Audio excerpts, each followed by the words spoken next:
everyone, welcome to today's Sunday Sunshine show. Right, today us four wives have done a question and answer video for you. We've got 10 questions that we're answering, but there's a bit of a challenge here that we've got going on. We've each chosen a YouTube channel and sent the same 10 questions to them, and they have 2 weeks to do an upload with the answers to the 10 questions. The channel that I've chosen is Kathy at Home. I'm going to put her channel up here. Her name is Kathy. She's American. She lives in Florida right now. However, by the time you watch this, she'll be living in Colorado. So yes, she's moving from Florida to Colorado as I film this. So Kathy's channel is DIYs, makeovers, clean with me and organize videos. And she's a smaller channel, so I'd love to help her get to over 1,000 subscribers. That's where we all want to be. Now our challengers have 2 weeks to upload this video. So when she does, I'm going to let you know. But in the meantime, I have linked her channel and the other 3 channels that the other housewives have chosen, so you can go and have a look and say hi from us. So question number 1, what country would you most like to visit? And that's an easy one for me. Ever since we went into lockdown, I started watching a YouTube channel. I'll put it up here. And they did a good job on convincing me to want to go to Portugal. In fact, Portugal, Madeira and the Azores, there are some really fantastic YouTube videos on all 3 of those locations. And it's the country, it's the weather, and it's the food. Apparently Portugal has the most underrated food and restaurants like in the world, and a lot of their hotels, or they say the majority of their hotels, are 5-star quality. So I would love to go visit Portugal. In fact, I would love to live out a van and do van life and just drive around Portugal. Yeah, I think that would be really good fun. The second question is, what was your first job? And that was working in a tiny little store in the town centre of Swindon.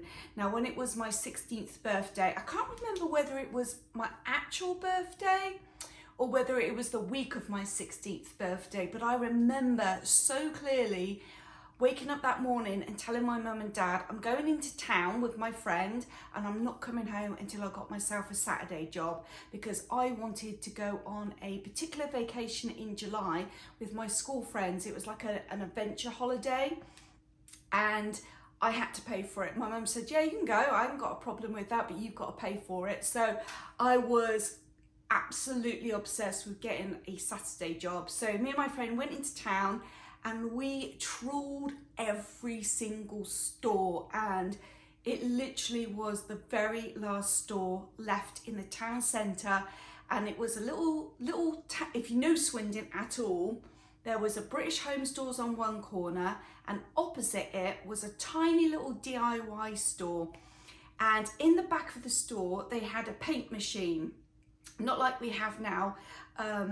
It wasn't a computer, it was a manual one. So it was on a turnstile and you'd have to get a pot of paint, sit it on, and then if you wanted a particular colour, you'd have to turn it around to like J and pull the nozzle down to like J4 and turn it around again, and M6, and it was all completely manual. And then you press it down and the little bits of colour, the little drops of colour would fall into the paint pot, and then you would have to mix it. You'd have to shake it manually. And that was my first job. And I only actually stayed there probably about 8 weeks. And then I got another job at a record store that used to be opposite Dorothy Perkins. And I worked there for quite a while. And then I moved on to Barrett's shoe shop at Carrefour in the west side of Swindon. And that was in the evenings during the week. And then on the Saturdays, Miss Selfridge came to Swindon and I applied, and I was lucky enough to get hired by Miss Selfridge. So on the weekends I'd work at Miss Selfridge, and in the evenings I'd work at Barrett's shoe shop. So those were my first 4 jobs as a teenager, and I loved all of them. I really did. So, yeah, next question. Okay, favourite film from the 80s, and I think that has to be Ghostbusters. There was a group of us from college that went together to go watch the movie, and then a few weeks later we went to a nightclub. It used to be called Bubbles. I'm pretty sure it's not there anymore, but it was opposite the Wyvern Theatre, and they had a fancy dress night, and so me and my friend went as the ghosts.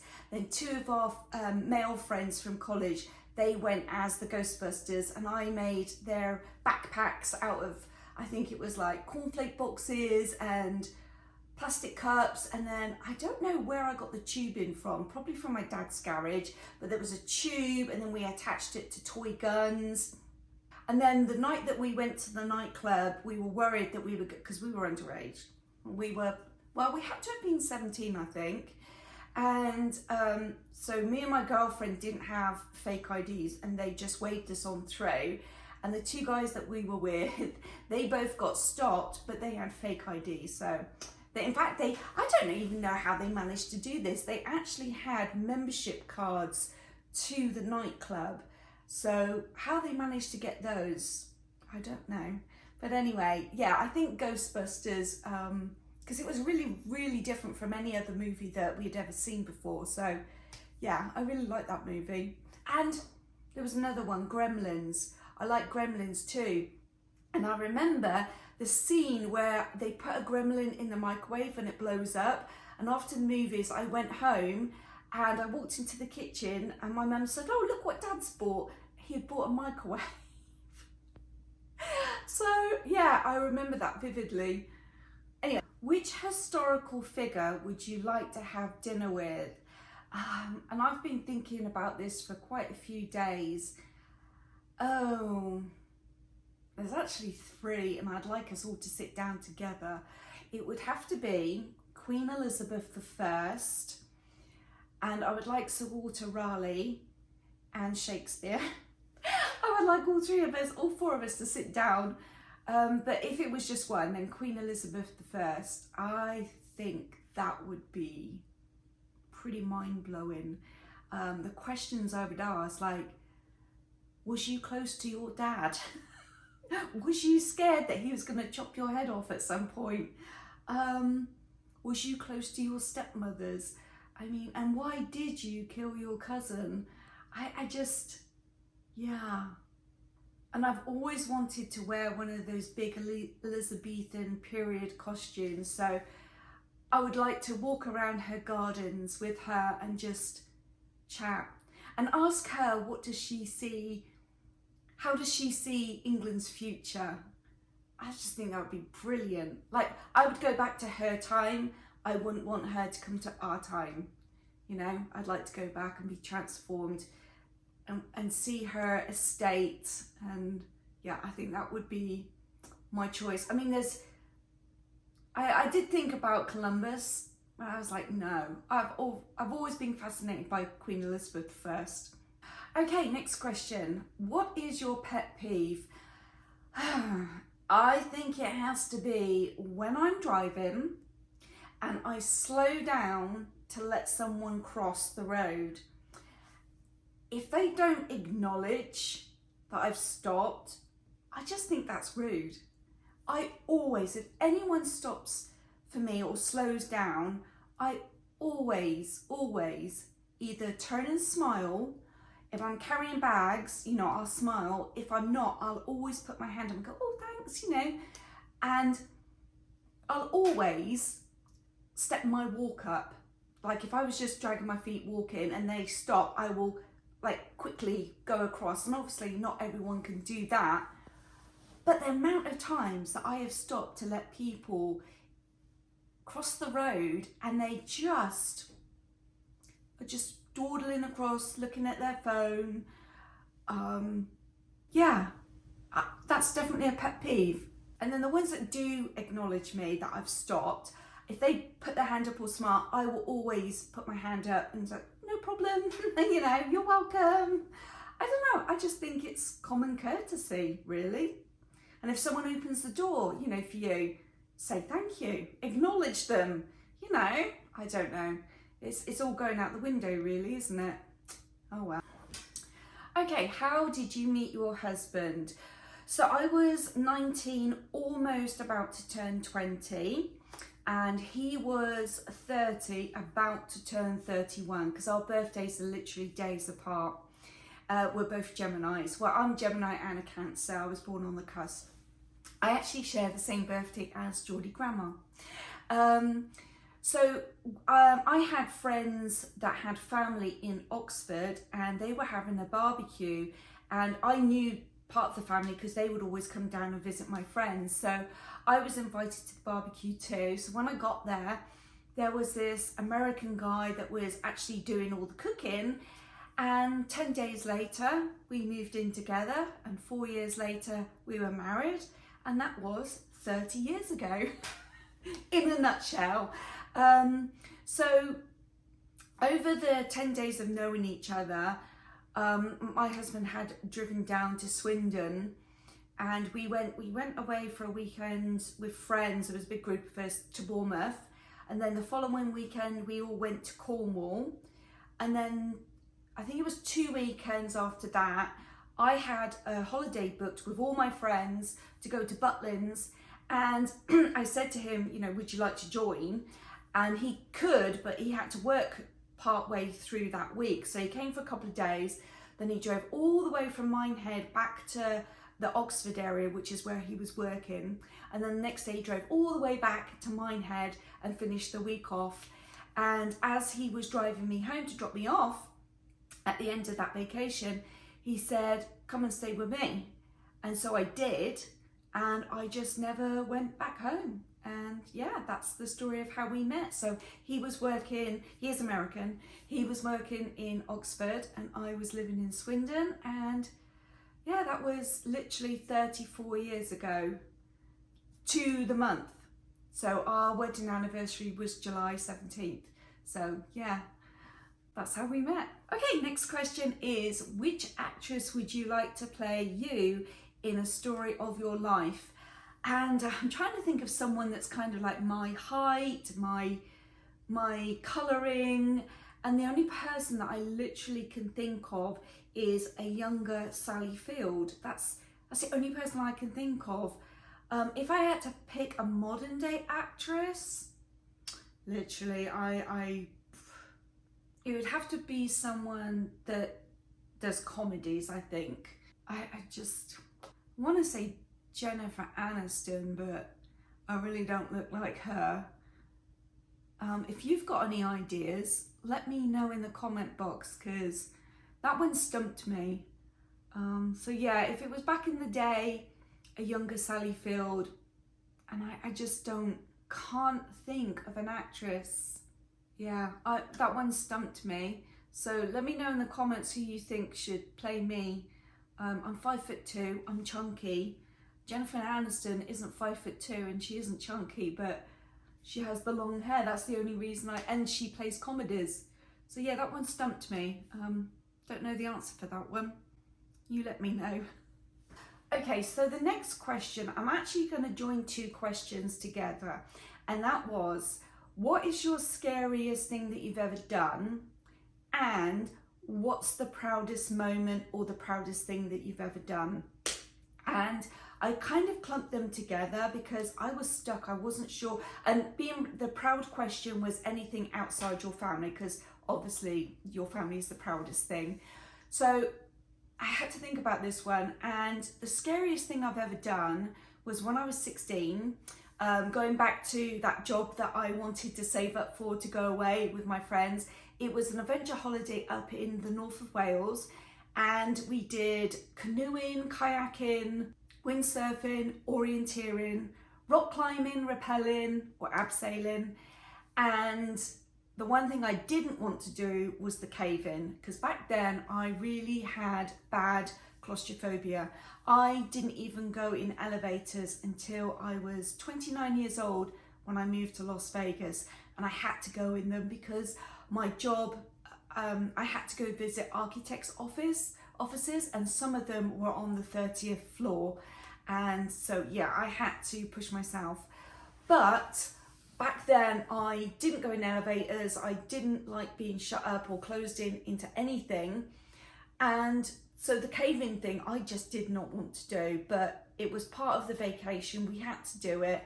And we ended up going into a disused lead mine, and it was for the whole day. It wasn't just like for an hour. We had to walk, I think it was about 5 miles to get from where we parked. We had to go across fields, over a river, up a mountain, and we came to literally a hole in the side of a mountain where we had to abseil down. We then had to carabiner ourselves onto a metal line and go across an underground lake. And then we then got to a top of a waterfall where there was a tiny little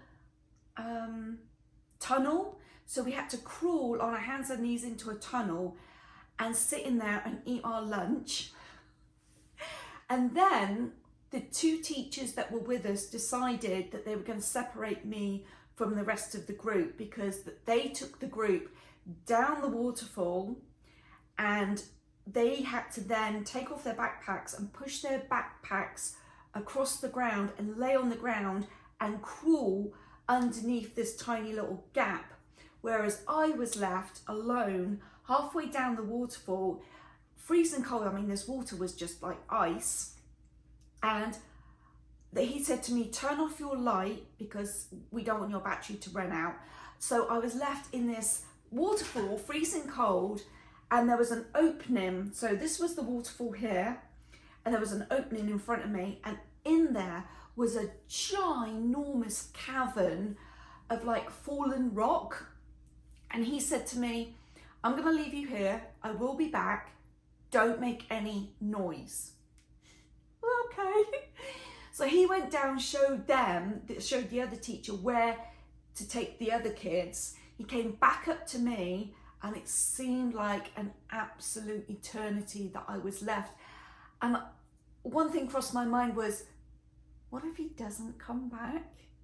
I don't know the way forward, and I couldn't go the way back because we had abseiled down through that hole. So there was no way that I could find my way out. So yeah, finally I saw a light coming up through this massive cavern, and he got to me and he said, right, he said, we're gonna go a different way. He said, but this is a falling rock danger, so do not misstep and do not make any noise. So anyway, I followed him. We went down this cavern, and then right at the bottom, like you see in Western movies where you see the mining towns, it was a tiny little tunnel held up with like wooden rafters, and it didn't look like it was very safe. So anyway, we had to duck and walk through this, and then at the end of that, I finally met up with the rest of the team. And then after that, we then had to walk along. It was a railway line that was in about this much water for about half a mile, I reckon. And then we came out on the other side of the mountain. But apparently we were in there, well, all day, but we covered 7 miles the entire time we were in this disused lead mine. Yeah, so clumping the other question in, that probably was my proudest moment, that I actually achieved it. I mean, when I got out, all of our faces were black. I mean, it was a disused, I mean, God, that probably was really dangerous being in there. I mean, that's lead, but it was all over our faces, and I had 2 little white streaks running down my face from my tears, but I did it, so I was proud of that. And then the last question was, what is your most embarrassing moment? And I've literally spent a week thinking about this, like going back to my childhood, my teenage years, I mean, just everything. And I literally can't think of an embarrassing moment. I can't. I mean, there's been times where I've tripped over, but I just laugh. I just laugh about silly stuff. I've never ripped my jeans, you know, I was trying to jog my memory, and I was trying to think of things that have happened in my life. Like my friend, she accidentally shaved off her eyebrows when we were at school. and we were probably about 13 or 14, and we drew her eyebrows back on. She was embarrassed, and I was like, well, did something like that happen to me? And I can't think of it. There was a time that was just so hilarious, but you had to be there to appreciate it, when my husband was stepping backwards and went to sit on the arm of the sofa, missed it, and fell into the Christmas tree. And I'm like, has something like that happened to me? Oh, there was one thing. I did my very first car accident. I was in a parking lot, and on the back of our car was a caravan tow bar. And it was the very first time that I had driven an automatic by myself, and didn't realise that once you put it into reverse, the car would start moving by itself. I thought you would have had to have put your foot on the accelerator. And I think I had reached over to get a cassette tape out of the glove compartment, so it started rolling back without me realising. And then when I got up, and because I was leaning over it at the glove compartment, and when I sat up, realised that, was it the car next to me moving, or was I moving? You know, like when you're on a train at a train station, it's like, is the train moving or is the train station moving? And I went to put my foot on the brake, and I didn't. It was the accelerator, and I went back, and a Mercedes just happened to be driving behind me, and my caravan tow bar clipped his back bumper, and it ripped it off. So I did about £600 worth of damage. And when we got out to do the paperwork, the insurance paperwork, opposite the parking lot, there was scaffolding all the way up this building, and all the builders that were on the scaffolding started clapping. So I think I was embarrassed then, but I try not to be embarrassed. I just laugh stuff off. I don't know. To me, nothing's that big of a deal to be embarrassed. But yeah, I think maybe I was embarrassed then, but I seem to remember waving at them too. So I don't know. So yeah, that's my 10 questions. I hope you enjoyed this video. It's just a bit of fun as per usual, nothing too serious. And again, please go visit Kathy at Home's channel after you've watched the other Housewives videos.